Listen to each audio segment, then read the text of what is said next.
La séance est ouverte. Donc, tout le monde est présent. La première page. Bozola a donné pouvoir à Lorraine Dorier et Madame Beltrame-Auclair a donné pouvoir à Sophie Coquille. Et Madame Moreau, qui était convoquée, puisque Monsieur Siglar a démissionné officiellement. Donc, je comptais installer Madame Moreau ce soir, puisqu'elle est la suivante. Madame Moreau ne s'est pas présentée, donc elle est absente. Voilà. Suivre au prochain numéro. Alors, la démission de M. Siglar du conseil municipal de la commune en date du 9 décembre 2022. En application, puisque maintenant on nous cite tous les articles, alors je vais vous les citer aussi, de l'article 21-4 du Code général des collectivités territoriales, la démission est définitive dès sa réception par le maire. On l'envoie au maire, la démission. Le 9 décembre. La démission d'un conseiller municipal a pour effet immédiat de conférer la qualité de conseiller municipal au suivant de la liste, Madame Sandrine Moreau, et donc automatiquement conseillère municipale représentant la liste Agir pour Ferrières en date du 9 décembre 2022. En effet, même si parallèlement, la lettre de Monsieur Stéphane Siglar, j'ai reçu copie de 2 lettres de renoncement, une de Madame Sandrine Moreau et une de Monsieur Dominique Impérial, mais ces 2 lettres étaient rédigées à l'attention de Monsieur Stéphane Siglar. Je savais pas qu'il était maire. Vous saviez, non? Ces 2 lettres n'ont donc aucun fondement légal. J'ai alerté le préfet, il m'a dit à refaire. En application de l'article 20, écoutez bien, 21-4 du CGT, la démission d'un membre du conseil municipal doit être adressée au maire. Elle est sans effet si elle est adressée à une autorité incompétente. Par ailleurs, la démission doit être exprimée dans un document écrit, daté et signé par l'intéressé, ce qui n'est pas le cas pour une des autres lettres. On a la lettre de démission, elle n'est pas signée. Donc, madame, il y en a qui demandent des formations, mais il y en a qui auraient bien fait d'en faire, je vous jure. Madame Sandrine Moreau est donc installée en qualité de conseillère municipale et nous attendrons la suite. Voilà, je vous ai bien informé. Donc, ce soir, de communication du maire, il n'y en a pas. Secrétaire de séance, Alain Littère. Eh bien, on va approuver le procès-verbal de la séance. Je regarde ça, il n'y a plus rien dedans. Du procès-verbal du 25/11/2022. Donc, il y avait eu des communications du maire. J'avais fait un point sur les décisions prises en vertu de la délégation prévue à l'article 21-22-22 du CGT. C'est tout les décisions que le maire peut prendre suite aux autorisations que vous me donnez. L'approbation du PV du 7 octobre, l'approbation de la modification des statuts de la communauté de communes d'Aglo, la convention pour le remboursement d'emprunts de maisons de la nature, les finances, convention d'adhésion au Fonds de solidarité logement 2022, finance des décisions modificatives,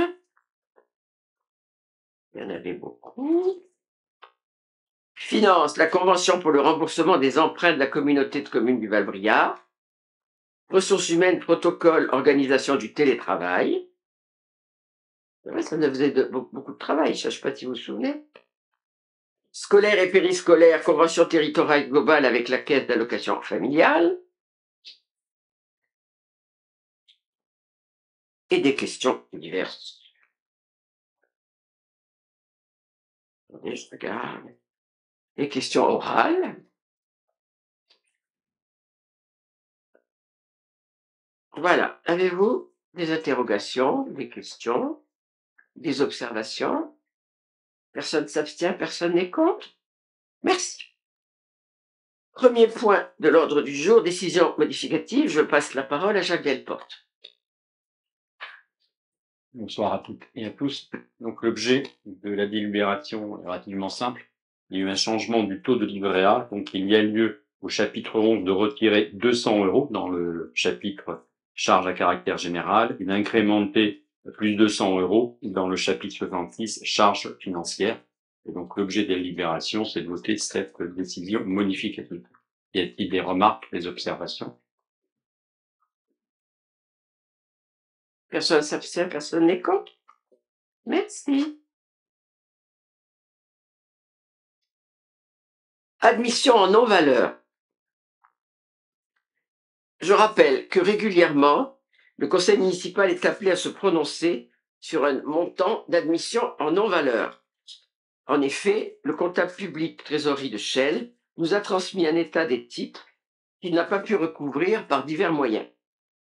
L'irrécouvrabilité peut notamment trouver son origine dans la situation du débiteur, insolvabilité, disparition ou l'échec des tentatives de recouvrement débiteurs insaisissables, par exemple.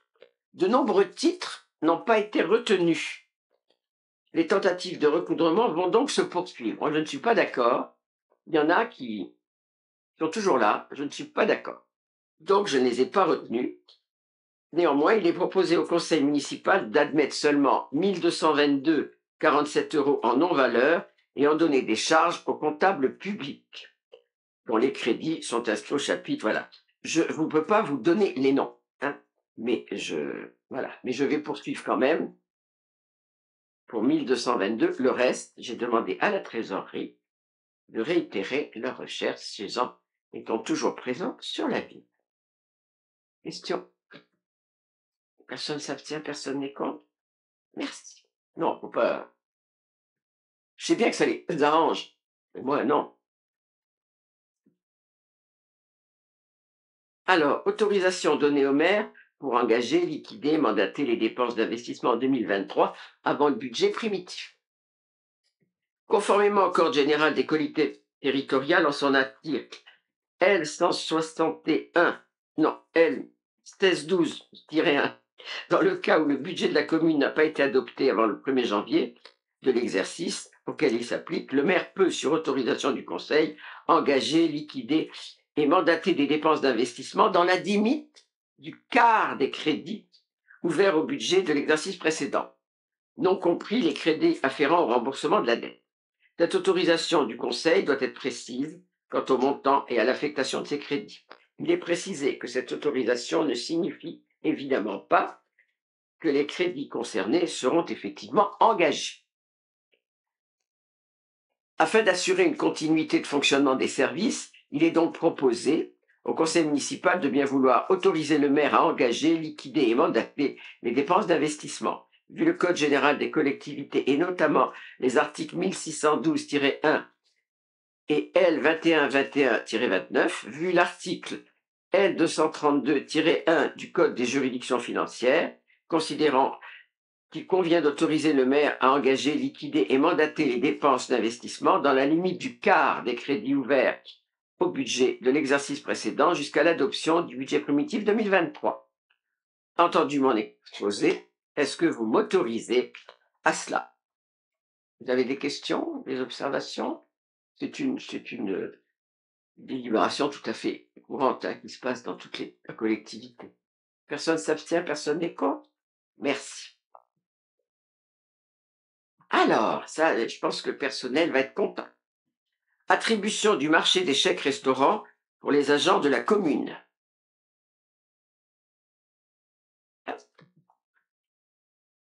Je rappelle que la commune a décidé de mettre en place la fourniture de tickets restaurants à destination des agents communaux. Un marché a donc été lancé le 16/2/2022. Un avis d'appel à la candidature et document de la consultation des CE a été publié le 16/10/2022 sur les supports suivants, le BOMP, le journal officiel européen et le profil acheteur plus site internet de la commune. La date limite de réception des candidatures et des offres a été fixée le 22/11/2022 à 12 heures. Nombre d'entreprises ayant retiré les dossiers, 5. Nombre d'entreprises ayant remis un dossier, 1. Le marché est conclu à compter de la date de notification. Il est reconduit tacitement jusqu'à son terme. Le nombre des périodes de reconduction est fixé à 3. La durée de chaque période de reconduction est de 12 mois. La durée maximale du contrat, toute période confondue, est de 48 mois. La valeur faciale des titres est fixée à 8 €. La participation de la commune est de 4. Montant maximal annuel, 150 000 €. La procédure de passation utilisée est l'appel d'offres ouvert. Elle est soumise aux dispositions des articles L 2124-2, R 2124-2 premier, R 2161-2, R 2161-5 du Code de la commande publique. Il a été procédé à l'ouverture des candidatures le 21/11/2022. Un candidat a remis une offre avant la date limite indiquée ci-dessus. NDRED France, 166 boulevard Gabriel Péry, 92 240. Vous trouverez en annexe le PV d'ouverture des candidatures et des offres. Après analyse, il est proposé au Conseil d'attribuer le marché à la société NDRED France pour un montant forfaitaire qui représente l'offre économiquement la plus avantageuse au regard des critères d'attribution énoncés dans le règlement de consultation. Avez-vous des questions? Personne s'abstient, personne n'est contre? Eh bien, merci pour eux. Ils vont être très contents. On en avait parlé en CG, en comité technique et ils étaient ravis. Donc voilà. Donc ça va être mis en place dès la rentrée. Eh bien, merci pour eux. Ça leur faisait très plaisir. Alors, en ressources humaines, modalité d'attribution des chèques restaurants aux agents de la commune. La loi du 19 février 2007 a donné la possibilité aux collectivités de souscrire un ou plusieurs contrats d'action sociale pour leurs agents et d'en définir librement les modalités. De tels contrats ayant pour objectif d'améliorer la condition de vie des agents et de leurs familles. Le titre restaurant est un titre spécial de paiement des repas remis par l'employeur aux salariés.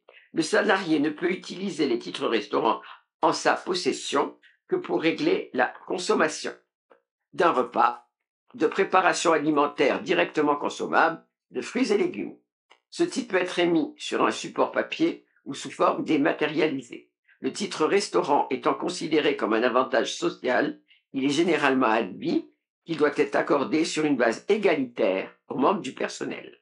Répartition des horaires de la journée. Il ne peut être attribué qu'un titre restaurant par jour de travail et à condition que le repas soit compris dans l'horaire du travail journalier. Par exemple, un salarié travaillant 5 jours par semaine, de 9h à 17h, pourra bénéficier de 5 titres restaurants par semaine. Un agent travaillant 4,5 ou 4 jours pourra bénéficier de 4 titres restaurants. Neutralisation des périodes d'absence. Les salariés absents, congé annuel maladie, ne bénéficient pas des titres restaurants pour les jours d'absence. Conditions d'utilisation.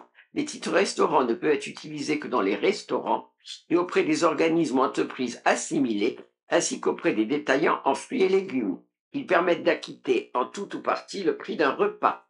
L'utilisation des titres restaurants papier ou dématérialisés est limitée à un montant maximum de 25 € par jour, contre les 19 avant le 1/10/2022. L'émetteur des titres restaurants dématérialisés doit mettre en œuvre une fonctionnalité de blocage automatique assurant le respect de cette condition. Validité des titres. Les titres restaurants ne peuvent être utilisés en paiement d'un repas à un restaurateur ou à un détaillant en fruits et légumes que pendant l'année civile dont ils font mention et durant une période de 2 mois à compter du 1er janvier de l'année suivante. L'émetteur des titres restaurants dématérialisés doit mettre en œuvre une fonctionnalité de blocage automatique assurant le respect de cette condition. Interdiction. Les titres restaurants ne sont pas en principe utilisables les dimanches et les jours fériés, sauf décision contraire de l'employeur, bénéfice exclusif des salariés travaillant pendant ces mêmes jours.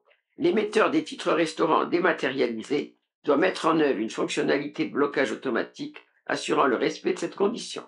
Concernant les titres restaurants dématérialisés, le solde du compte personnel du salarié ne peut être converti sur support papier sauf pour ceux des salariés qui, dans le grade des activités de l'entreprise qui les emploie, accomplissent principalement leur mission en dehors des locaux de cette entreprise. Pour le respect de cette interdiction, une base de données mise en place par l'émetteur recense les opérations de conversion par l'employeur et par salarié. Si les agents bénéficient des titres restaurants, il en est de même pour les télétravailleurs à domicile. Les conditions de travail du télétravailleur doivent être équivalentes à celles des travailleurs exerçant leur activité dans les locaux de la commune pour l'attribution des titres restaurants. Une journée organisée en 2 vacations entrecoupées d'une pause réservée à la prise d'un repas. Mise en œuvre. Pour la mise en œuvre des titres restaurants, Madame le maire a décidé l'octroi des titres d'une valeur faciale de 8 € et une participation de l'employeur de 50%. Il est précisé que les titres restaurants seront sous format papier et pourront passer sous format dématérialisé si nécessaire. L'ensemble des agents seront destinataires des titres restaurants dans le respect de la réglementation et après accord signé de l'agent. Avez-vous des questions? Personne ne s'abstient, personne n'est contre? Eh bien, ils vont être enchantés. Alors, c'est tout? Allez, oui. Alors, je tenais à vous dire que j'ai remercié vivement le président du département, puisque vous savez, j'étais toute la journée au département de Seine-et-Marne, parce que même s'ils nous avaient écrit pour nous dire qu'ils avaient pris une subvention, mais ils l'ont voté hier pour l'attribution d'une subvention de 300 000 € dans le cadre du FAC, le Fonds d'aménagement communal, pour les nouvelles classes. Je les remercier vivement et je pense que vous êtes tous heureux. Voilà, je voulais vous le dire. Il n'y a pas de questions diverses puisque je n'en ai pas reçu de la part de l'opposition. J'ai reçu des suggestions. Moi, j'ai pas eu le temps, je vais vous dire. Hein. J'ai eu des réunions toute la semaine auxquelles je me permettrai de répondre par écrit. Donc, Monsieur Delporte va vous parler d'un point sur le SIAM. Deux points sur le SIAM. Donc, mercredi dernier, il y a eu le dernier comité du syndicat. Le premier point, donc, les préfets du Val d'Oise, de l'Oise, de la Seine-Saint-Denis, de la Seine-et-Marne ont envoyé l'arrêté de création du périmètre du SAGE au SIAM. Et c'est le préfet de Seine-et-Marne qui aura en charge d'assurer la collaboration de ce SAGE. Le deuxième point, c'est que lors de ce comité, nous avons voté le budget du syndicat qui est à l'équilibre à hauteur de 19 millions, en incluant bien sûr le fonctionnement et les investissements. Et donc nous avons également voté le maintien de la surtaxe pour l'année 2023.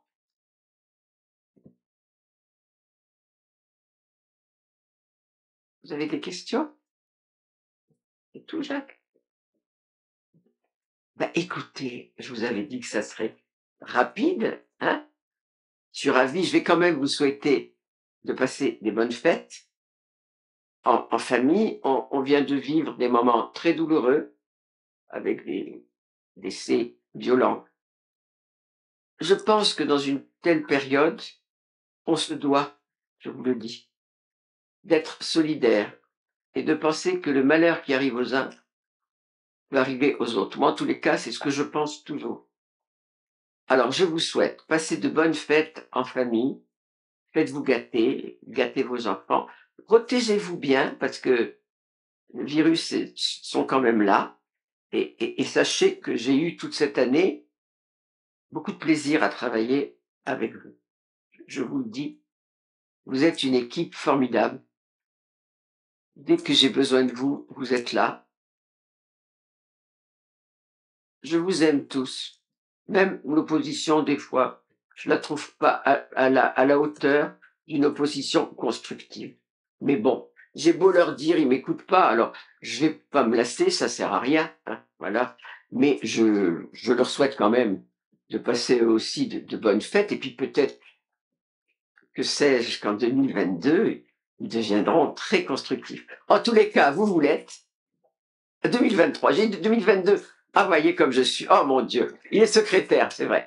Non, mais je vous souhaite à tous vraiment passer de bonnes fêtes avec vos enfants, avec votre famille. Vous savez, quand le malheur est là, on regrette toujours de n'avoir pas fait certaines choses. Je vous en parle en connaissance de cause. Alors, on nous annonce le froid, on nous annonce les coupures électriques. Moi, j'ai rien reçu de la préfecture, rien. Vivez serein. Faites bien la fête, pas trop quand même, hein, pas trop quand même. Et je serai ravi de vous revoir l'année prochaine. Merci à tous.